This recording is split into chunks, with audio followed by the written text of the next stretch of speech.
आर्यव्रत के सभी महारथी काल के गाल में समा चुके हैं। अब और कितनी आहुति दी जाएगी इस युद्ध में कान्हा? उत्तर दो। बंद करो ये विनाश, बंद करो ये महाभारत अब।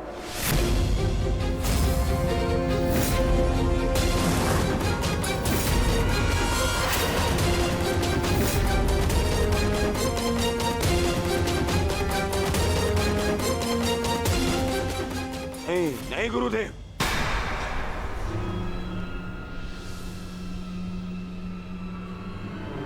मैं इतना कुछ खो चुका हूं कि अब जब तक मेरा प्रतिशोध पूर्ण ना हो जाए ये युद्ध समाप्त नहीं हो सकता।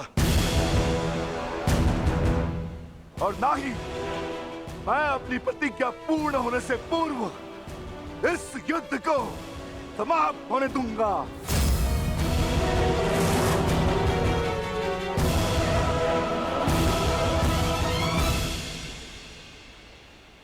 तुमने जो प्रतिज्ञा दुर्योधन के लिए ली है, अब उसका पूर्ण होना असंभव है।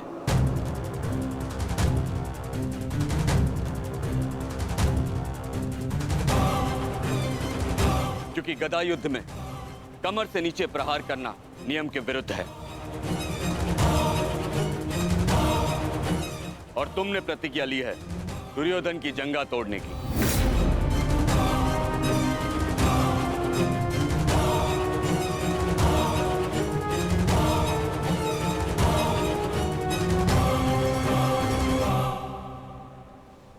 कैसी अनीति दाऊ! महामहिम भीष्म के बाणों की शैया पर जाने के पश्चात इस युद्ध में कोई नीति शेष नहीं रही दाऊ। और फिर आपने तो स्वयं को इस युद्ध से विमुख रखा था ना। आप इस युद्ध में भाग नहीं ले सकते दाऊ।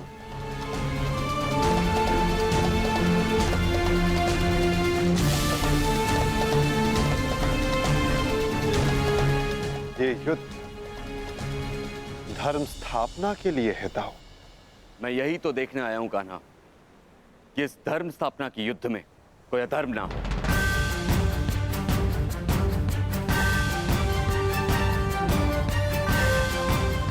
निश्चित रूप से मैं इस युद्ध में सम्मिलित नहीं होऊंगा, परंतु शरणागत की पुकार सुनना मेरा धर्म है।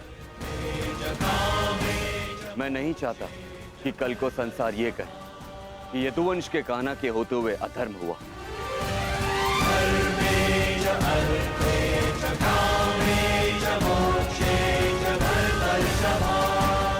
यदि ये दोनों युद्ध करना चाहते हैं तो करें।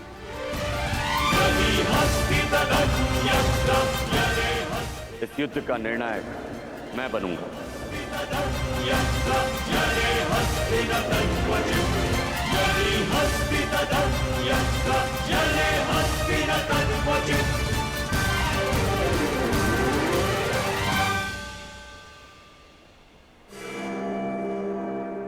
और स्मरण रहे, जिसने भी इस युद्ध में नियमों का उल्लंघन करके विजय पाई, उसे मैं स्वयं अपने हल से समाप्त कर दूंगा।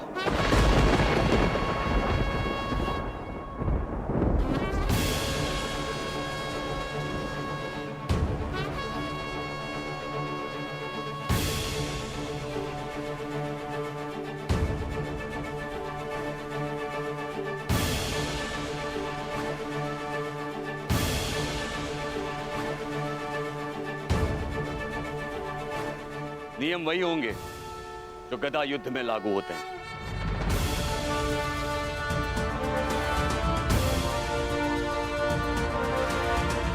और युद्ध में कोई भी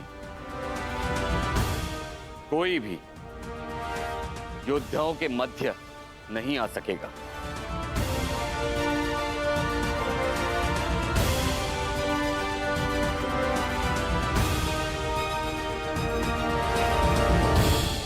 इस द्वंद्व का विजेता इस युद्ध का विजेता माना जाएगा।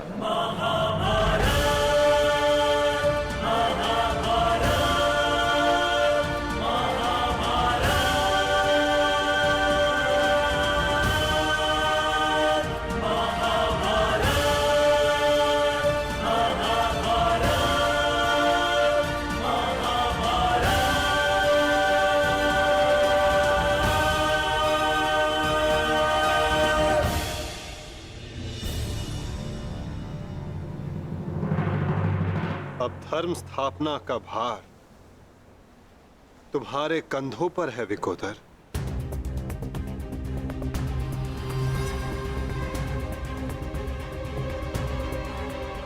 यदि मेरे कंधों पर कोई भार है तो केवल मेरी प्रतिज्ञा का, जिसे मैं अवश्य पूर्ण करूंगा।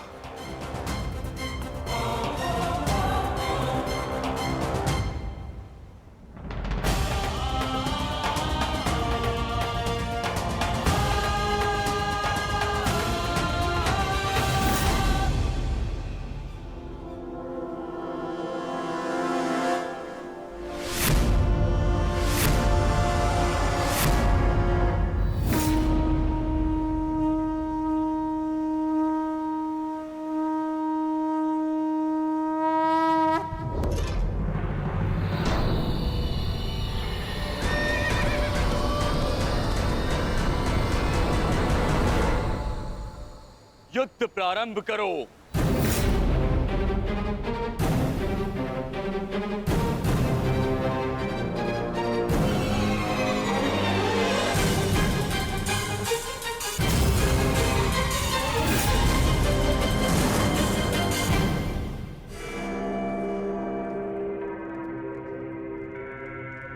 अब विजय और पराजय इस द्वंद्व पर निर्भर करेगी महाराज।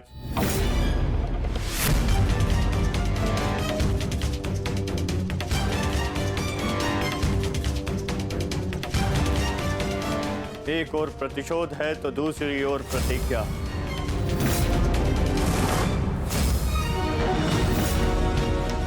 गुरुकुल के दो सर्वश्रेष्ठ गदाधारी आज एक दूसरे के विरुद्ध खड़े हैं महाराज, और महाबली बलराम निर्णायक है महाराज। मुझे इस बात में कभी भी संदेह नहीं था संजय कि मेरा पुत्र भीम से श्रेष्ठ गदाधारी है। मुझे पूर्ण विश्वास है कि मेरा पुत्र भीम को अवश्य परास्त करेगा।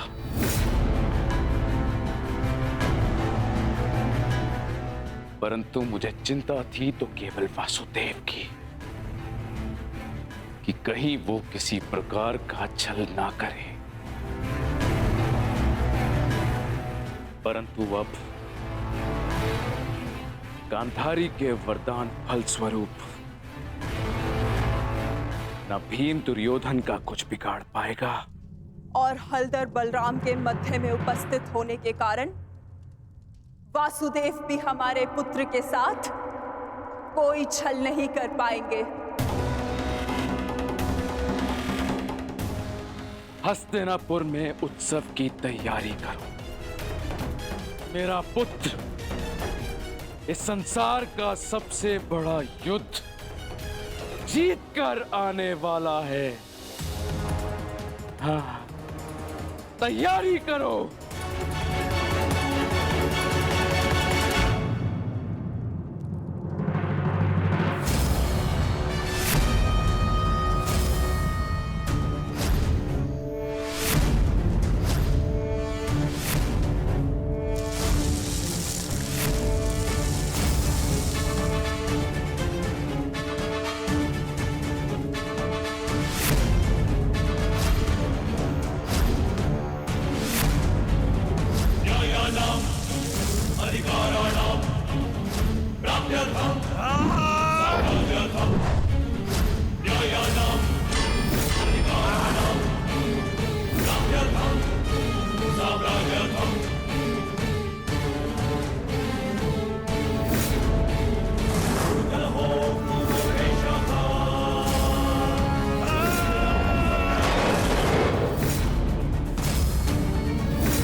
साधो मित्र, तुम्हारी विजय निश्चित है।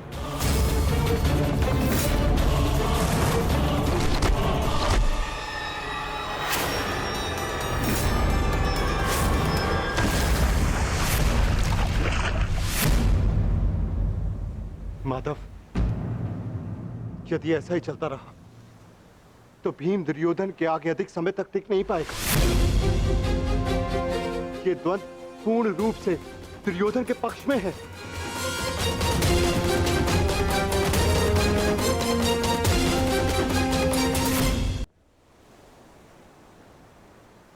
धर्म स्थापना का मार्ग सरल कहाँ होता है धर्मराज?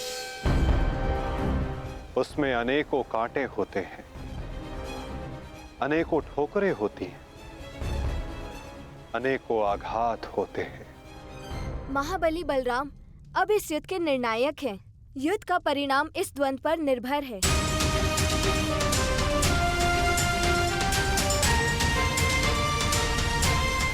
माधव, आप क्या यूं ही देखते रहेंगे?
पराजय तो तेरी निश्चित है भीम।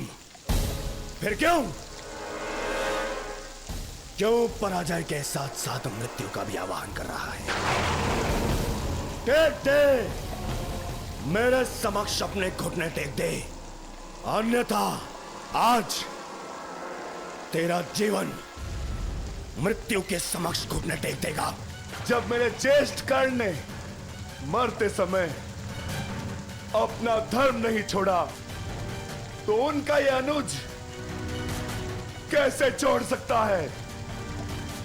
अब यह युद्ध हम में से किसी एक के मृत्यु के पश्चात ही समाप्त होगा। नहीं, वो तेरा ज्येष्ठ नहीं था, कोई संबंध नहीं था तुम्हारे साथ में उसका, क्योंकि कोई अनुज अपने ज्येष्ठ की इस तरह मृत्यु नहीं करता, वो भी छल से। वो केवल मेरा था, मेरा मित्र था वो। तुम्हारा उसके साथ में कोई संबंध नहीं था कोई संबंध।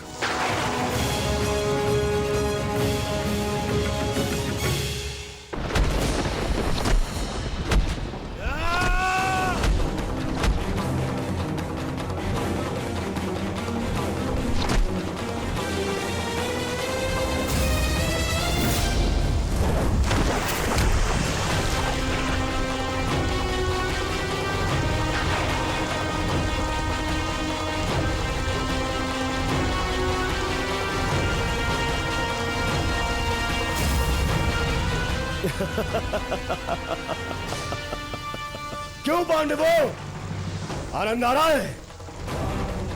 अपने अनुज को ऐसे देखकर आनंद आ रहा है?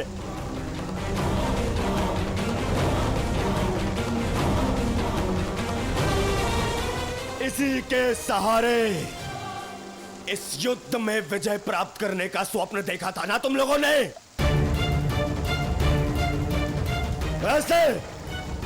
ऐसा दिलाएगा ये तुम्हें विजय? हाँ, देखो कैसे मेरी लाचार, धरती की गोद में धंसा हुआ है ये।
भीम उठिए।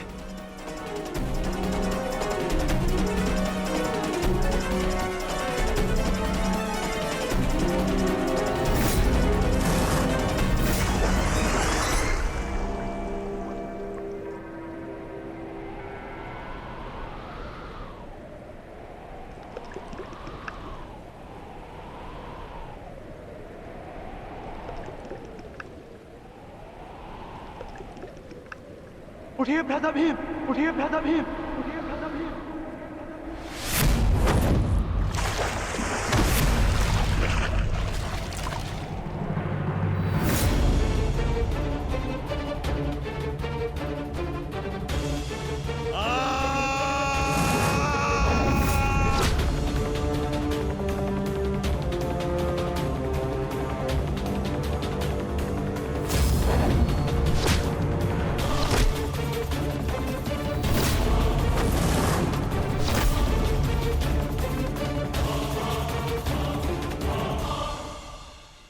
प्रतिज्ञा ली थी ना तुमने कि तुम मेरी जंगा तोड़ेगा।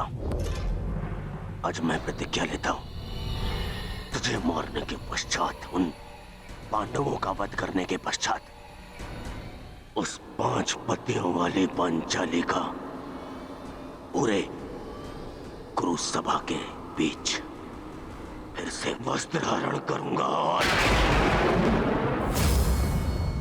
अपनी इसी जंगा पर बिठाऊंगा।